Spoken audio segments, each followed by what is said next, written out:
तो देखो ऐसा विसर्ग किसको बोलते हैं? विसर्ग का मतलब होता है डबल बिंदी। डबल बिंदी, डबल जीरो नहीं, जो बगल में नहीं रहता है। जैसे देखो बफर में हम लोग का क्या होता है? अनुनासिक, अनुनासिक, अनुस्वार, अनुस्वार और विसर्ग। कोई पूछे तो बता देना। सुनो, अनुनासिक का मतलब जो नाक से बोला जाता है, जैसे चंद्रमा बिंदु ये वाला। अनुस्वार में एक बिंदु, समझ में आ रहा है? विसर्ग में बगल में दो बिंदु, ये वाला आते हैं। अनुनासिक का मतलब जो जिसमें चंद्रमा बिंदु लगा रहेगा, ठीक है। अनुस्वार में एक बिंदु यानी बंदर, पतंग, ये वाला अंदर, इस तरीके से अनुस्वार लगा रहता है। यानी जिसमें ऊपर बिंदु, हाँ जिसमें ऊपर बिंदु एक लगे रहेगा यानी कि बिंदी, उसको अनुस्वार वाला बोलेंगे सब। विसर्ग वाला इसमें बगल में डबल बिंदी रहेगा, उसी को विसर्ग बोला जाता है।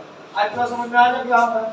जैसे कहीं पे लिखा रहेगा दू, हाँ ये वाला क्या है? हाँ इसको पढ़ते हैं, यही वाला बोला जाता है हमारा विसर्ग। अब संधि हम लोग पढ़ रहे हैं। संधि का मतलब ये होता है मेल। क्या होता है संधि का? मेल होना, मिलना, मिलाना। अब संधि से जो कुछ मिलेगा तो कुछ ना कुछ उसमें परिवर्तन आ जाएगा। जो परिवर्तन आ जाएगा उसी को क्या बोल देंगे? विसर्ग संधि। क्या दिक्कत है? हम जानते ही हैं कि संधि में दो वर्णों का मेल होता है। वर्णों का, और कैसे कैसे वर्ण होते हैं? पहले शब्द का अंतिम वर्ण और दूसरे शब्द का पहला वर्ण, यही ना? जब दूसरे दो वर्ण मिलेंगे कुछ ना कुछ उसमें क्या हो जाएगा?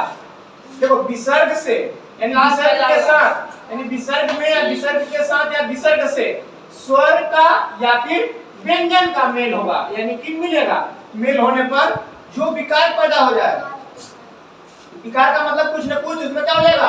परिवर्तन आ जाएगा।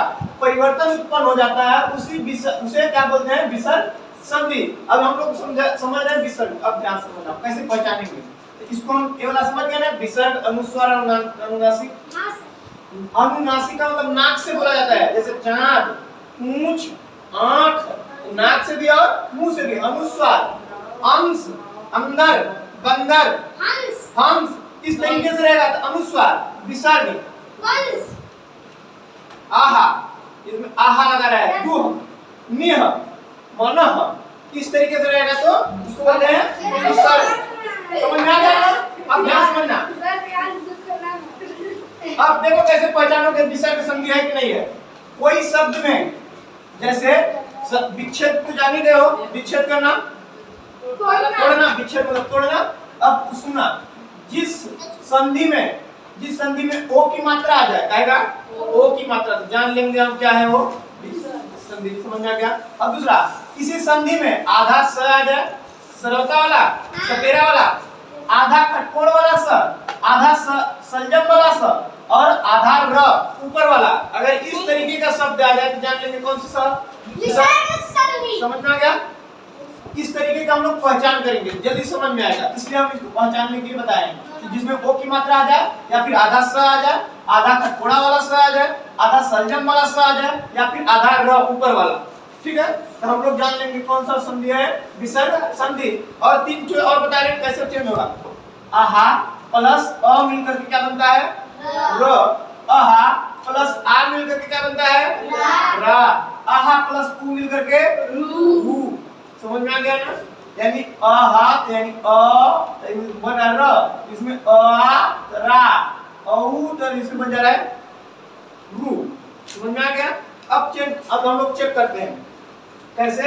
जैसे हम लोग क्या कहते थे, ओ की मात्रा आ जाए, आधा स, आधा ख, आधा स और र, तो हम लोग कैसे चेक करेंगे इसके लिए। जैसे लिखा रहेगा निष्फल, निष्फल, निष्फल तो हम क्या जानेंगे कौन से आधा स आएगा? विसर्ग संधि। नहीं समझ में आया? हाँ, अब दूसरा दुष्चरित्र,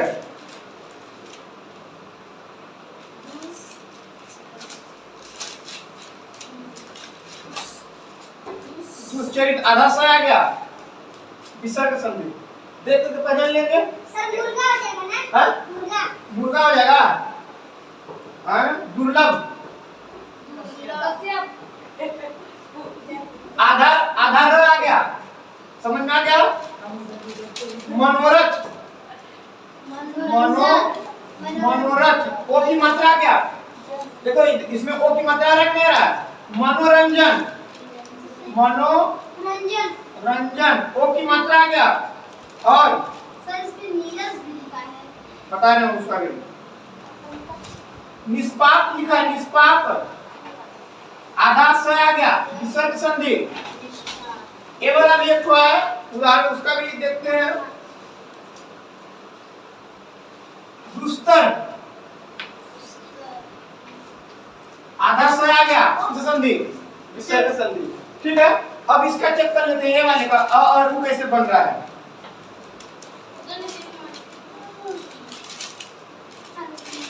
नी प्लस निरंतर, ठीक है, नी प्लस कैसे,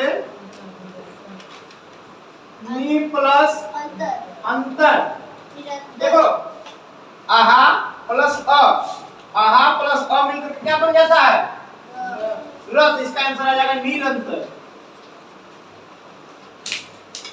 नहीं यार समझ, अगर कहीं पे नी ह प्लस अंतर हो जाता है तो निरंतर, रस से आ बन जाएगा। कहीं पे यहाँ पे नी प्लस उंतर हो जाएगा तो हाँ निरंतर, समझ गया, ठीक है ना। यानी आहा प्लस रू मिल जाएगा तो रू, आहा प्लस आ हो जाता है रा, आहा प्लस अ बन जाता है तो, समझ में आ गया। ये तो समझ गए कि मात्रा देख करके सिर्फ समझे हैं अभी तक। समझ में आ रहा है कि आधा स आ गया, आधा खटपुड़ा आ गया, आधा स आ गया, आधा ए वाला रा आ गया, यानी ओ की मात्रा आ गया तो हम बन जान लेंगे क्या है, विसर्ग संधि। अगर कहीं पे विच्छेद करके लिखा रहेगा, यानी विच्छेद रहेगा, कैसे जानेंगे कौन सा संधि का है। ये तो जानते हैं कि मात्रा देख करके, वर्ण देख करके, अक्षर देख करके, शब्द देख करके, कैसे किस संधि का है जान लेंगे कि ए वाला शब्द बीच बीच में आ गया है, जान लेंगे विसर्ग का है। अब आगे चेक करते हैं कैसे विच्छेद होते हैं। समझ में आ रहा है जी। अब देखना कहीं पे लिखा रहेगा निह प्लस फल बराबर निष्फल, देखो निह विसर्ग है कि नहीं है, प्लस फल, कहीं पे ऐसा लिखा रहेगा। ये बताओ कौन सा संधि का है, विसर्ग। अब बोलोगे कैसे हम जान लेंगे कि विसर्ग का है। तो सबसे पहले देखोगे कि विसर्ग लगा है तो सबसे पहले किसी में विसर्ग लगा था, किसी संधि में लगा, ना स्वर में ना तो व्यंजन में, फिर किसमें लग सकता है ये वाला विसर्ग, विसर्ग संधि में। जान लोगे किसी भी शब्द के विच्छेद हुआ है उसके बगल में अगर विसर्ग लगा है तो जान लेना कि विसर्ग संधि। तब क्या दिक्कत है, पहचान लोगे विच्छेदन वाला, यानी जब टुकड़ा करके बनाया रहेगा जान लोगे विच्छेद किया हुआ है, नहीं समझ में आया, इसका हो जाएगा निष्फल। समझ में आ गया। अब इधर भी देख लेते हैं, आधा स है इसलिए निष्फल हो गया। समझ में नहीं है, नहीं है, आ गया नहीं मिलता, नहीं है। अब दूसरा, अब जैसे नीह, नीह, नी प्लस पाप, ध्यान समझना। अब बोलोगे कैसे किस संधि का है, विसर्ग कहीं पे लगा है क्या, ये लगा है ना विसर्ग, कौन सा संधि होगा, विसर्ग, सीधी सी बात है। हमें दिख रहा है कि विसर्ग इसमें लगा है तो विसर्ग का होगा। समझ में आ गया। अब देखोगे इधर निष्पाप, अब बोलोगे इसको देख करके बताओ कैसे पहचानोगे कि एक कौन सी संधि का है। आधा स है, चटकोड़ा वाला आधा स है तो जान लेंगे हम विसर्ग अधिक है। ठीक है समझ। आगे मनः प्लस हर, मनः प्लस हर बराबर मनोहर।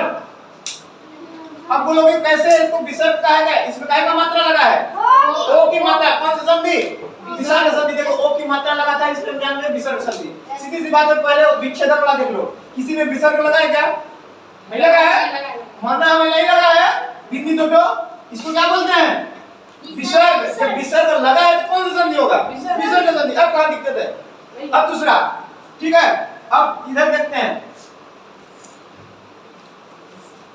दू प्लस आशा, दूह प्लस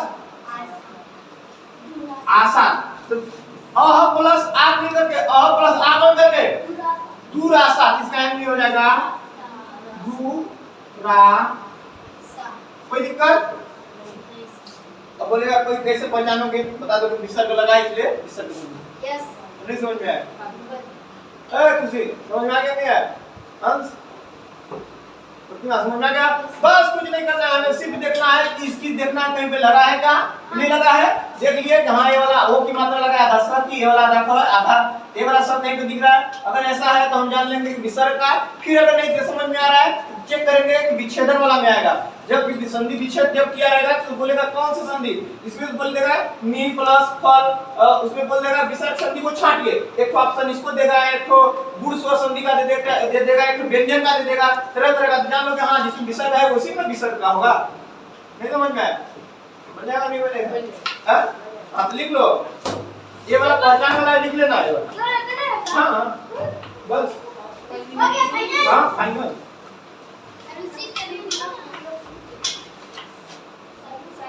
समझ जाएगा? बस इतना ही विसर्ग है, समझ जाओगे ना? विसर्ग में नी के साथ आ सकता है, दू के साथ आ सकता है, मन के साथ ज्यादा